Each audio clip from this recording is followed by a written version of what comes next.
여러분 안녕하십니까, 진성호입니다. 문재인 대통령과 김정숙 여사가 내일 저녁 6시 청와대를 나섭니다. 걸어서 청와대를 나온다고 합니다. 정말 시간은 어김없이 흘러갑니다. 드디어 문재인 대통령이 퇴장하는 날이 내일입니다. 자, 퇴임 전날 서민당국대 의대 교수가 조선일보 주말판에 문재인 대통령을 기억해야 하는 6가지 이유를 적었습니다. 퇴임 전날 이 글을 읽으면 문재인 대통령의 정말 정체를 알 수 있습니다. 물론 문재인 대통령 좋아하는 사람도 있겠습니다만, 문재인 대통령을 지긋지긋하게 생각하는 많은 국민들은 야, 이제 정말 끝났구나. 자, 한때 저도 문재인 정권이 잘 나갈 때 지지율이 높고 아무튼 나라가 참 이상하게 돌아갈 때 이제 각자 도생하는 수밖에 없다는 말을 한 적이 있습니다. 그만큼 문재인 대통령은 외교 안보 경제 분야, 특히 부동산 분야에 너무나도 큰 상처를 입혔습니다. 그런데도 아직도 반성할 줄 모릅니다. 자, 이런 문재인 대통령의 정체, 한 번도 경험해보지 못한 대통령 문재인, 6가지 문재인의 폐악질이라고 할까요? 이걸 서민 교수가 조목조목 지적했습니다. 상당히 재밌기도 하고 놀랍기도 하고, 이런 대통령과 5년을 살았다는 게 정말 끔찍하기도 합니다. 진성호의 융단 폭격 시작합니다. 문재인 대통령을 융단 폭격합니다. 방송에 앞서 아직 진성호 방송의 구독자가 아니신 분은 붉은색 구독 버튼 눌러주십시오. 더 좋은 방송으로 보답하겠습니다. 무능해서 그렇지 사람은 좋다. 지난 5년간 우리나라를 통치한 문재인 대통령에 대해 이렇게 말하는 분들이 제법 있었다.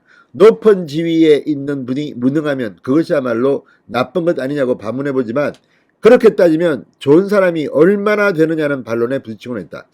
이건 아니, 사람이 좋은 거 맞습니까? 옛날엔 모르지만 대통령이 된 뒤 문재인이 사람이 좋습니까? 이거는 저는 아니라고 봅니다. 과거에는 좀 그랬던 것 같습니다. 사람들의 평이 문재인은 사람은 좋다. 그런데 대통령이 된 뒤는 그것도 바뀐 것 같습니다. 자, 서민 교수는 말합니다. 문재인 대통령이 손석희 씨와 나눈 TV 대담을 봤다. 문통 스스로는 퇴임 후 잊힌 사람이 되겠다며 겸손해 하셨지만, 이런 분은 우리가 오래 기억해 드려야 한다는 뜻에서 대담을 통해 드러난 문통의 실체를 정리해 본다. 자, 본인은 잊혀지고 싶다. 그렇지만 기억을 하겠다는 겁니다. 그러면서 첫 번째로 서민 교수가 지적한 것은 나는 절대 선이다. 이런 오만과 독선입니다. 책임 있는 자리에 있다 보면 있다가 그만둘 때면 지난 날이 주마등처럼 스쳐 지나간다. 잘한 것도 있을 것이고 아쉬운 대목도 있다. 물러나는 이들은 대개 후자를 더 강조한다. 자기 업적을 스스로 칭찬하는 건 민망한 일인데 자신이 못다한 일을 후임자가 해주기를 바라서기도 하다. 그런데 문통은 그 어떤 잘못도 인정하지 않았다. 예컨대 남북관계는 자신의 재임 기간에 충돌이 한 건도 없었으니 잘한 것이란다. 박근혜 정부 때의 목함지뢰 사건은 충돌로 치면서 바다에 표류 중이던 공무원이 북한 경비병에 의해 사살된 것은 충돌이 아니라는 것도 희한하지만, 북한이 우리 재산인 남북연락사무소를 폭파한 것은 대체 뭐란 말인가? 손석희가 이에 대해 묻자 문통은 이렇게 답한다. 그건 비판할 문제가 아니죠. 왜 비판합니까? 자신이 어떤 대통령으로 기억되고 싶냐고 묻자 위기를 겪었는데 가장 성공적으로 극복하고 선도국가를 이끈 대통령이라고 답한 걸 보면 무섭다는 생각이 들기도 한다. 무서운 정도가 아니라 문재인은 참으로 뻔뻔하고 이렇게 거짓말을 잘하는 사람이 있습니까? 어린이날도 어린이들 앞에서 새빨간 거짓말을 했습니다. 여러분이 마지막 어린이다. 청와대 참 문재인은 자기 중심입니다. 아니면 머리가 많이 모자라든지 아니면 사악합니다.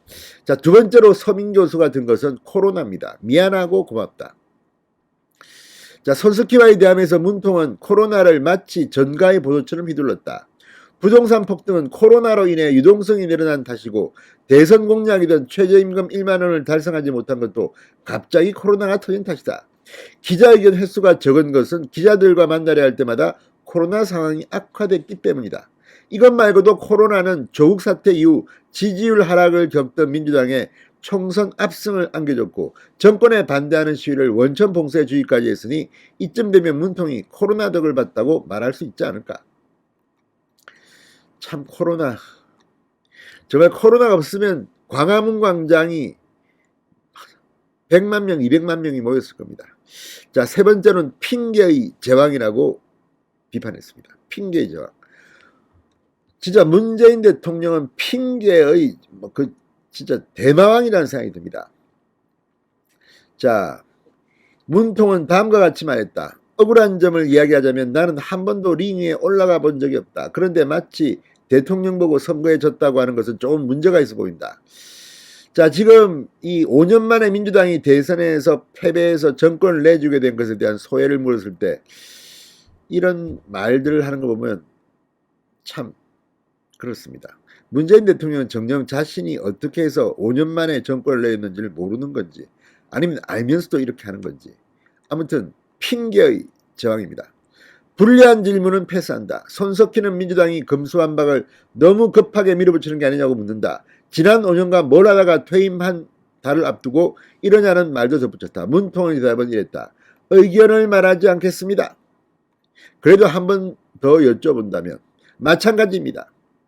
아무튼 불리한 건 답을 안 합니다. 이런 자가 대통령입니다. 무책임하고 비겁한 인간입니다. 자, 아무튼 이걸 보면 참 내로남불의 끝판왕입니다. 자, 그리고 한동훈 후보자입니다. 검수완박은 저지되어야 한다는 한동훈 법무부 장관 후보자의 견해에 대해 비판.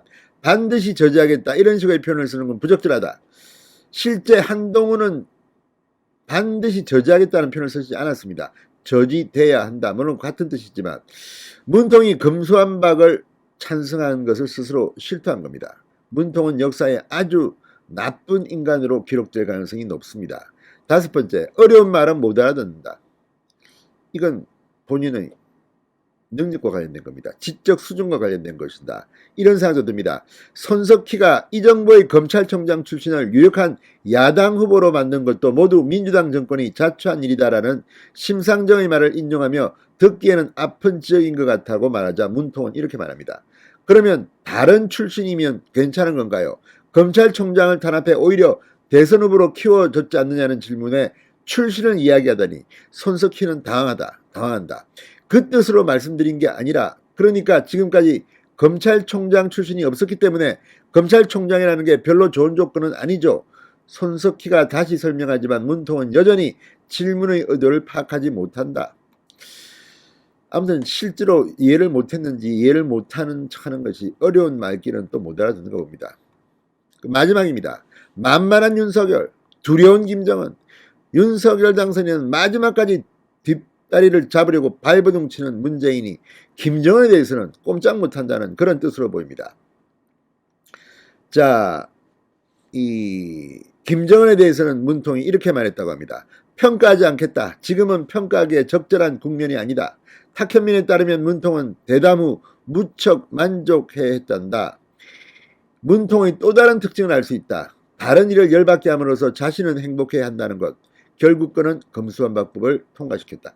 자, 아무튼 문재인 대통령은 김정은에 대해서는 이렇게 눈치를 봅니다. 윤석열 당선인은 계속 나가면서까지 이렇게 합니다.